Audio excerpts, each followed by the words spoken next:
Amahoro y'Imana kandi bibe byiza kuri mwese wakunze bahisi mu ncamake mbaye kazo mu makuru agezweho muri aka kanya n'amakuru aravugaruka kuri izi ngingo z'ingenzi zikurikira.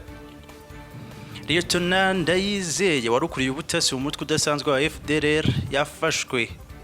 Naho abunganizi mu mategeko ba Munyenyezi Beatrice bavuze ko batunguwe n'umwanzuro w'urukiko wo kumufunga iminsi 30 y'agateganyo. Ni mu gihe mu Butaliyani burangare bw'umuganga bwatumye umuntu aterwa doze esheshatu z'urukingo rwa Pfizer icyarimwe.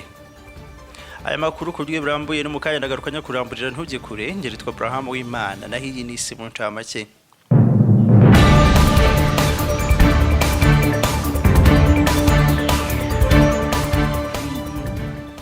Ikazo makuru arambuye. Lieutenant Ndayizeye Yvon warukuriye hitsinda ry'ubutasi mu mutwe udasanzwe wa CRAP ucamikiye kuri FDLR yafashwe ku manywa yo ku cyumweru tariki 9 Gicurasi 2021 n'ingabo za FARDC indosho mu mujyi wa Goma.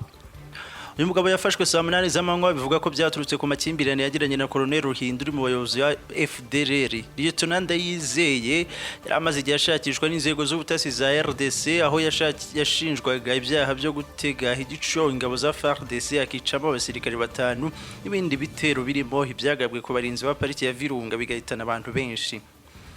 Amakuru aturuka Rucuru mu ndiri itsinda rya CRAP nuko yaramaze iminsi yarabereye Colonel Ruhinda umutwaro aho yamushinjaga kumugonganisha na General Ntawunguka Omega umuyobozi mukuru wa FDLR Foka.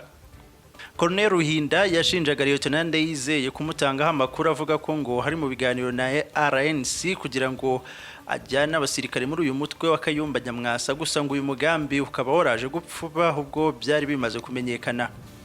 Uyu mwuka mubi watumye Colonel Ruhinda atangira kwikiza abo batavuga rumwe yifashishije witwa Major Bizabishaka aho bafashe icyemezo cyo gutuma Lieutenant Ndayizeye Goma bamugusha umutego w'inzego z'umutekano za FARDC zimuta muri yombi.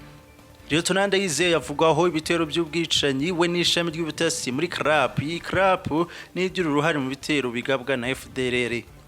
Yagiye ayobora ibitero byisha abasivile bikangiza ibikorwa remezo birimo n'inzu zatwitswe kwa 28 Mata 2016 yagabye igitero mu Rwanda aho yari yungirije Lieutenant Colonel Manu Diasifio watangiye kuburanishwa n'ubutabera bw'u Rwanda. Mu ntangiriro z'uyu mwaka kuwa 10 Mutarama 2021 bivuga ko Lieutenant Ndayizeye yayoboye igitero cyisha abarinzi 20 ba pariki ya Virunga naho kuwa 7 2021 ayobora ikindi cyisha abarinzi batandatu. Ibi bitero byose byashyizwe kuri FDLR ariko abaturage batuye ahitwa Kabaya muri teritwari ya Rucuru bo bashyira mu majwi Lieutenant Ndayizeye ni nawe wagiye ayobora ibikorwa by'ubwambuzi butandukanye ku baturage b'abanyekongo. Lieutenant Ndayizeye yigeze kuzanwa mu Rwanda mu kigo cya Mutobo ahamara ibyumweru 2 aratoroka yisubirira mu mashyamba muri Repubulika Iharanira Demokarasi ya Kongo. Guhera mu 2019 imitwe myinshi itwaje intwari barizwa muri Repubulika Iharanira Demokarasi ya Kongo ntiyahiriwe n'ibitero bikaze yagabweho n'ingabo za leta FARDC. Byakomeje no mu 2020 aho umutwe wa FDLR hari umwe mu yabuze abarwanyi benshi abatarapfiriye muri ibi bitero bafashwe ari bazima bagezwe imbere y'ubutabera. Lieutenant General Mudacumura washakishwaga n'urukiko mpuzamahanga mpanabyaha guhera mu 2012 ku byaha byibasiye inyoko muntu byakorewe mu burasirazuba bwa Kongo n'umwe mu batarahiriwe n'ubutegetsi bushya bwa Tshisekedi. Mudacumura yarayoboye igisirikare cya FDLR mu gihe General Byiringiro Victor yarayoboye igice cy'uwo mutwe cya politiki. Uretse urupfu rwe mu 2018 abandi bayobozi b'uwo mutwe barafashwe bajyanwa mu Rwanda kuburanishwa. Abo bari Nabo Jean Pierre uzwi nka Lieutenant Colonel Abega Kamara warushinzwe perereza muri FDLR na Nkaka Inyanse uzwi nka La Forge Fils Bazeye wari umuvugizi wayo. Mu 2008 FDLR yabarirwaga mu barwanyi 6800 nyamara mu 2020 uwo mutwe wabarirwaga kubasaga hagati ya 500 n'igihumbi gusa. FDLR yatakaje ibice byinshi yakoreragamo ibikorwa by'ubucukuzi bw'amabuye y'agaciro ari naho ubushobozi bwo kubona intwaro ikoresha bwavaga bityo buragabanyuka. Komereza amakuru yacu umujyi wa Kigali. Urukiko rw'ibanze rwa Kicukiro nyuma yaho rutegetse ko Beatrice Munyenyezi afungwa iminsi 30 y'agateganyo mu gihe agikusanga ibimenyetso ku byakurikiranyweho mbere yuko atangira kuburanishwa mu mizi. Umwunganizi we Maître Buhuru Pierre Celestin yatangaje ko batunguwe n'uyu mwanzuro w'urukiko. Munyenyezi yunganirwa n'abanyamategeko babiri arimo Maître Gatera Gashabana na Maître Buhuru Pierre Celestin bamusabiraga ko arekurwa agakurikiranwa ari hanze kuko ngo bimwe mu byahashinjwa yabyireguyeho muri Leta Zunze Ubumwe za Amerika. Maître Buhuru Pierre Celestin yabwiye ikinyamakuru igihe ko batunguwe n'uburyo icyemezo cyo kumufunga by'agateganyo cyafashwe. Ati abantu bagiye muri Amerika bagiye gushinja nta kindi kintu bari bagiye kuvuga ni jenoside yakorewe abatutsi. Nibyo bari bagiye kuvuga ngo ntabwo yacira urubanza kandi abatangabuhamya baravuye mu Rwanda bari babuzi. Icyo kintu cyadutunguye kuko bagisimbutse ntibakivuze.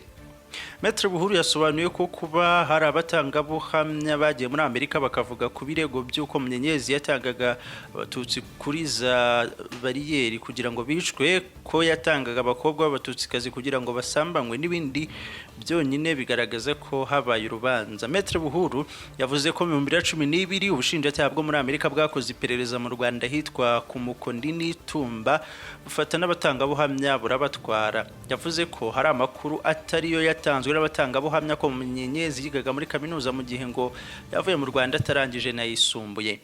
Ati ongeraho abandi bejo ubushinjacyaha bwagiye kubaza nyuma y'itariki 16 Mata 2021 nabo bashimangiye ko yari umunyeshuri muri kaminuza y'u Rwanda. Munyenyezi yagejejwe mu Rwanda kwa gatanu tariki ya 16 Mata 2021 aturutse muri Leta Zunze Ubumwe za Amerika aho yari yarasabye ubuhungiro ariko nyuma yo kubeshya ku ruhare rwe muri jenoside yakorewe abatutsi akaza kubwamburwa. Ubushinjacyaha bwavuze ko hari umubikira Munyenyezi ubwe yicishije imbunda nto nyuma yo kumuha interahamwe ngo zimusambanye. Bwagaragaje kandi amazina y'abantu batandukanye yagiye yica ubwe, abo yagiye ashyikiriza interahamwe ngo zibasambanye nabo yagiye ategeka interahamwe ngo zibice. Bavuze ko hari bariyeri Munyenyezi yashinze ku Mukoni ari kumwe n'izindi interahamwe bafatanyaga kugenda bagenzura ibyangombwa n'abayinyuragaho bose. Hagarutswe kandi ku ijambo Munyenyezi yavugiye mu nama yabereye Mwirango avuga ko igihugu cyatewe n'umwanzi kandi uwo mwanzi ari umututsi, ndetse ngo habwira abayitabiriye ko bagombaga kuba bazi ko ntawe ukubura umwanda awerekeza mu nzu.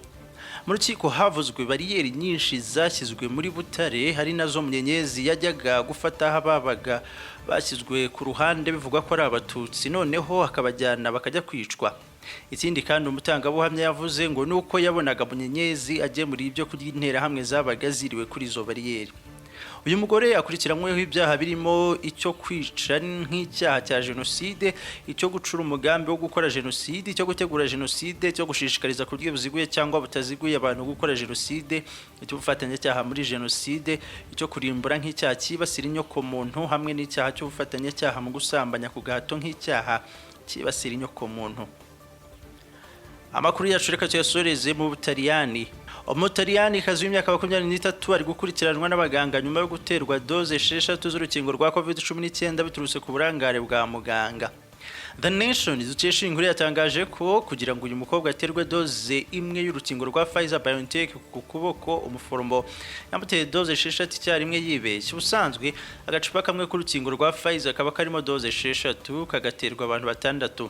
Umuganga yaribeshye akavoma kose agatera uwo mukobwa w'umunyeshuri mu gihe ubusanzwe umuntu wahabwa doze 2 za Pfizer nabwo mu bihe bitandukanye. Uwo mukobwa yahise ajyanwa kwa muganga nyuma yo guterwa urwo rukingo ku cyumweru, kandi amakuru ava mu bitaro yajyanywe havuga ko ameze neza. Aho byagiye biba ko umuntu aterwa doze nyinshi za Pfizer ntaho byarenze doze nke. Hari ahandi byabaye nko muri Australia, Ubudage, Israel na Leta Zunze Ubumwe za Amerika, ariko n'ubwa mbere bigaragaye ko umuntu atewe doze 6 mu kwibeshya ku muganga. Nasoreje haya makuru rani naguteguriye na makuru hakugeraho bigize kuri Simon Chaba. Cyane butarakora subscribe nagusaba gusiga ubikoze kugira ngo nane makuru yacu ataha ajya kugeraho mu wa mbere nta gutinda. Murakoze cyane mukomeze kugubwa neza mugira amahoro y'Imana. Giritwa Abraham w'Imana naho utaha mu yandi makuru.